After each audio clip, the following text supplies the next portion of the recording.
Pemirsa, Indonesia tak hanya punya batik sebagai kain tradisional identitas bangsa, ada pula jenis kain tradisional lain yang tak kalah cantik dan memiliki nilai-nilai kebudayaan.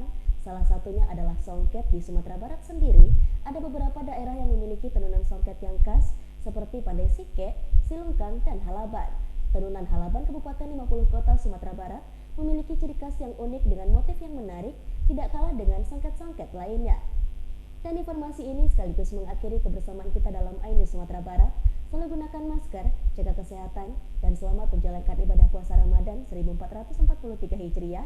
Saya Asar Fania, beserta seluruh pekerja yang bertugas undur diri. Terima kasih atas perhatian Anda. Assalamualaikum warahmatullahi wabarakatuh dan sampai jumpa.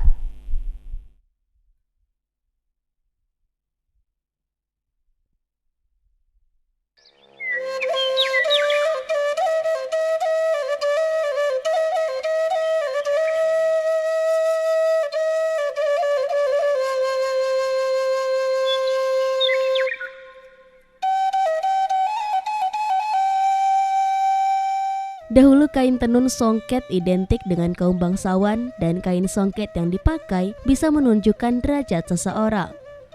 Seiring perkembangan zaman, songket bisa dipakai oleh siapa saja dan bisa digunakan di acara-acara tertentu seperti acara resmi maupun acara adat. Di Sumatera Barat sendiri, di beberapa daerahnya memiliki tenunan songket yang khas daerahnya. Dari beberapa jenis songket-songket, ada satu yang menarik perhatian, yaitu songket Halaban. Sesuai namanya, songket ini berasal dari daerah Pandai Halaban, Kabupaten 50 Kota, Sumatera Barat. Songket Halaban masih dibuat serba manual dan tradisional dengan menggunakan alat tenun. Karena proses pembuatannya yang lama dan rumit, tak heran jika harga kain ini dikenal mahal, tergantung dari ukuran, jenis, kehalusan, hingga kerumitan motif. Untuk menenun kain songket, dibutuhkan keahlian khusus dan tingkat ketelitian yang tinggi.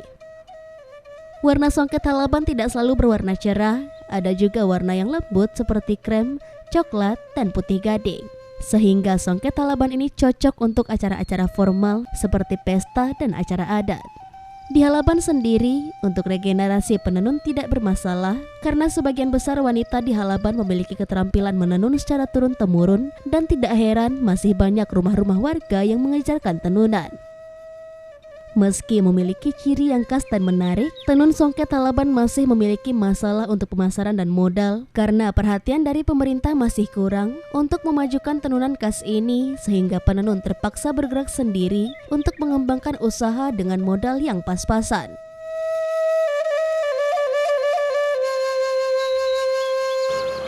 Untuk perkembangan, alhamdulillah, mungkin sisi pandang dari pemasaran, mungkin di segi pemasarannya semenjak COVID ini memang ada penurunan gitu kan. Jadi sebelum ini alhamdulillah untuk pemasaran tidak ada masalah. Berapa persen penurunan sejak COVID ini, Bu? Kalau produksi karena permintaan kurang, gitu, produksi juga berkurang gitu. Persennya mungkin sekitar 65% gitu.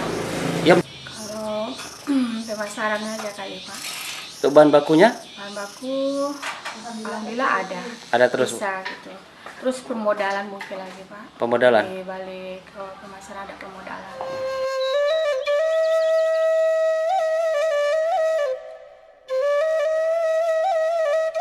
Dari Kabupaten 50 Kota Sumatera Barat, Agung Selistio, iNews melaporkan.